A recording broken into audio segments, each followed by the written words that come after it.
Shalom, shalom, bien-aimés frères et sœurs dans le Seigneur. Isaïe 43, versets 18 à 19. Cette parole est pour toi en ce jour. Cette parole est pour toi pour les prochains jours, les prochaines semaines à venir.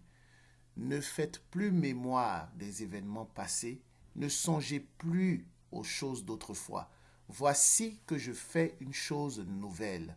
Elle germe déjà. Ne la voyez-vous pas? Oui, je vais faire passer un chemin dans le désert, des fleuves dans les lieux arides. Tes dernières années ont été difficiles. Quand tu penses au passé, tu te lamentes. Quand tu penses au passé, tu as des souvenirs douloureux qui reviennent à la surface. Tu es même traumatisé par les événements passés. Mais le Seigneur te dit ce matin, ne fais plus mémoire des événements passés. N'entretiens plus le souvenir des événements passés. Ne reste plus bloqué aux événements passés. Va de l'avant. Parce que le Seigneur prépare une chose nouvelle. Il y a une nouvelle page qu'il est en train de tourner dans ta vie. Et il te dit, elle germe déjà. Ne la voyez-vous pas? Ne la vois-tu pas? Ouvre bien tes yeux. Discerne. Ouvre, lis à travers les événements, tu verras que le Seigneur a déjà commencé à renouveler un aspect de ta vie. Peut-être que tu étais un voleur. Aujourd'hui, le Seigneur te met à cœur d'être honnête. Peut-être que tu étais un meurtrier. Le Seigneur te donne aujourd'hui d'être converti. Peut-être que tu étais quelqu'un qui ne priait jamais chez lui à la maison. Le Seigneur aujourd'hui te met le désir à cœur de prier, de prendre du temps avec Dieu. Peut-être que tu étais quelqu'un qui se vautrait dans l'adultère, qui aimait changer les compagnes ou qui aimait changer les conquêtes.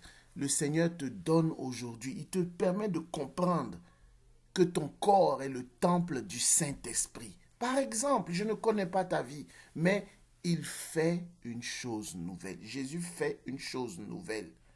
Ne la vois-tu pas? Oui, je vais faire passer un chemin dans le désert, des fleuves dans les lieux arides. Et dans l'évangile de ce jour, le Seigneur déclare justement à ce sujet, il va nous dire dans l'évangile tiré de Luc 5, versets 17 à 26, le Seigneur déclare, le Seigneur guérit des paralysés, le Seigneur opère des miracles. Et voici ce que des gens remplis de crainte dans l'auditoire vont dire. Nous avons vu des choses extraordinaires. Ce n'est pas le Seigneur qui le déclare. Ce sont les gens qui observent, qui ont été témoins directs de ce que Dieu a fait, qui déclarent. Nous avons vu des choses extraordinaires aujourd'hui. Bien-aimés, aujourd'hui même, aujourd'hui, tu vois des choses extraordinaires parce que Jésus est vivant. Jésus est vivant. Il est le même hier, aujourd'hui et éternellement. Aujourd'hui encore, il guérit des gens autour de toi. Aujourd'hui encore, il guérit ton cœur. Il te guérit de tes maladies physiques et de tes maladies spirituelles. Aujourd'hui encore, il ouvre un chemin dans le désert, des fleuves dans les lieux arides. C'est quelque chose d'extraordinaire. Imaginez des fleuves dans des lieux arides. Il y a des aspects de ta vie qui étaient arides, qui étaient desséchés. Il y a des aspects de ta vie, peut-être que tu as un cœur méchant, un cœur rancunier. Ça, c'est un aspect, c'est une terre aride. Peut-être que ton cœur était réfractaire à la parole de Dieu. Tu refuses d'entendre, d'accueillir la parole de Dieu. Le Seigneur fait couler des fleuves dans les lieux arides. Jean 7, 39 nous dit, si tu crois, celui qui croit, des fleuves d'eau vive couleront de son sein. Des fleuves d'eau vive, c'est la vie de Dieu. Imaginez des fleuves, la force d'un fleuve quand il coule. C'est le Seigneur Jésus-Christ qui ouvre un chemin dans le désert et des fleuves dans les lieux arides. Il fait une chose nouvelle.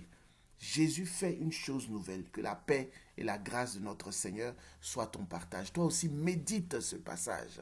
Bonne journée, à bientôt.